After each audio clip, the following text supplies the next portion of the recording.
Karibu Tabora, karibu Toronto.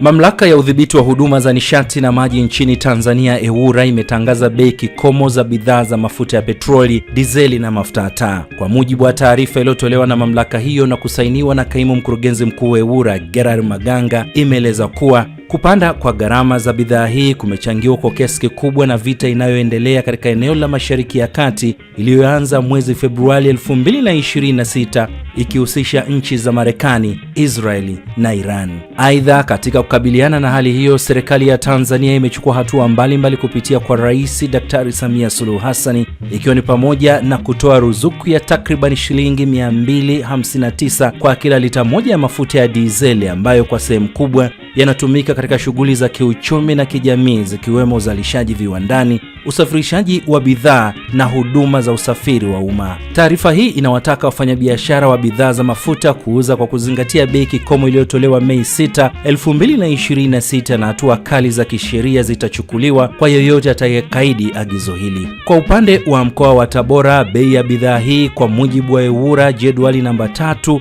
kwa sasa petroli inauzwa kwa shilingi 4251 kwa lita, diesel 4385, huku mafuta ya taa yakiuzwa kwa shilingi 4814. Karibu Tabora, karibu Toronto.